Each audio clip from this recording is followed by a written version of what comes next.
1918-ci il martın 30-undan aprelin 3-nə qədər bu soyqırım baş verib. Bakı Soveti və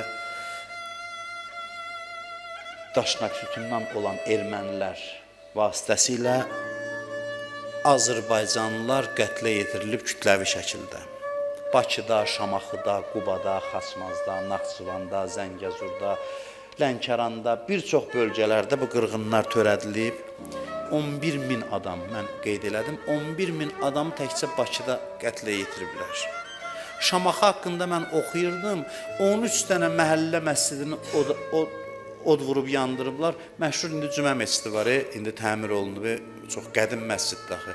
Onun yanmış vəziyyətdə mən şəkillərini görmüşəm ki, o məsciddə axundu, həmin o məscidin axundunu olmazın işgəncələrlə qətlə yetiriblər. Yəni gözünü çıxardıblar, burnunu kəsiblər o axundun və məscidə pənah gətirmiş yüzlərlə qadın və uşağı amansızcasına qətlə yetiriblər. Çox amansız qırğınlar törədiblər.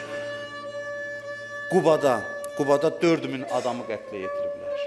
Uşaqlar anasının süd əmən yerdə uşaqların öldürülmüş halda şəkilləri var. Yəni bu amansız bir cinayət eləyiblər. Zəngəzurda 115 müsəlman kəndini yerinə yeksan ediblər. Yəni yer üzündən siliblər.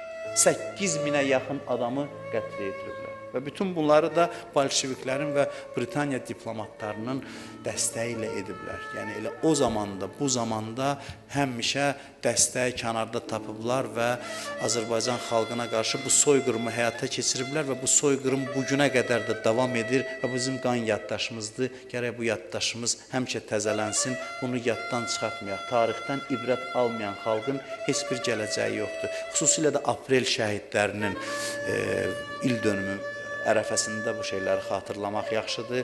Aprel hadisələri, apreldə şəhid olanlar, indi onların il mərasimləri keçiriləcək. Onları böyük hörmətlə yad edirik. Çünki onlar Azərbaycan xalqına özünə inamı qaytardılar. Onlar göstərdilər ki, Azərbaycan xalqının əhval-ruhiyyəsi yüksəkdir və qələbə əzmini heç bir vəzndən sındırmaq olmaz. Allah bütün şəhidlərimizə, soyqırım qurbanlarına rəhmət eləsin. Allah bizi şəhidlərimizdən, şəhidlərimizi də Kərbəla şəhidlərindən ayrı salmasın.